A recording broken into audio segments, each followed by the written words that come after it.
This woman had the power to kill everyone in an instant, but instead, she let the bullets tear through her body. She gave up fighting back, just to protect the human baby in her arms. Her name was Ryoko. Even though she was a parasite who lived by eating humans, one day, she started questioning her own existence. She began studying human knowledge, even gave birth to a child as a parasite. As the child grew, Ryoko began to develop emotions no other parasite possessed. She found joy in human laughter, peace and warmth in quiet moments with her baby. But one day, a human detective stole her child.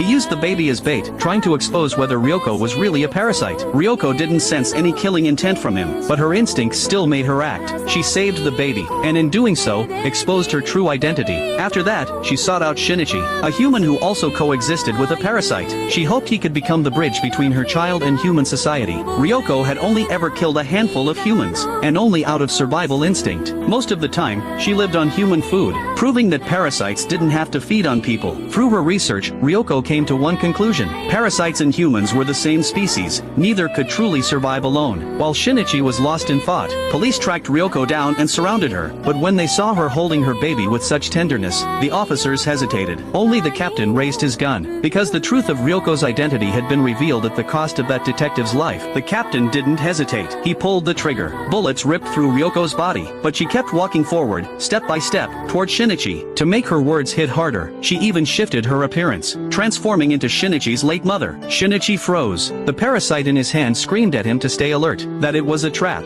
But Ryoko spoke softly. She said parasites and humans were both born from nature, that every life exists for a reason, and what she felt for her child was something no other parasite could comprehend. The very thing humans spend their lives searching for: love. Shinichi's defenses crumbled. He promised Ryoko he would protect her child. Ryoko said weakly, "Thank you." Even Mijai, the parasite living in Shinichi's hand, was stunned. The baby, sensing its mother's life fading, began to cry. And Shinichi suddenly thought of his own mother, his real mother, whose brain had been taken over by a parasite. The night she drove her blade-like hand through his chest, it felt like a hole had been punched straight through his soul. After that, he stopped feeling anything. His friends died, his mother died, and he didn't shed a tear. To others, his face looked like he was crying without tears, like a machine. An old woman once told him, there is only one way to fill the void in his heart. It's about facing the person who created his wounds again. When Ryoko turned into his mother, her image in his mother's face began to overlap. All the memories he had buried started flooding back. Every lost life, every forgotten face, every pain he forced himself to ignore. It was like waking up from a long, heavy dream. The hole in his chest quietly closed, and the emotions he had locked away for so long finally broke free. For the first time in years, Shinichi cried. His friend, who had rushed to the scene, smiled and said, "The real Shinichi is finally back." Here I want to say something. Sometimes, perhaps human beings are more terrifying than anything else.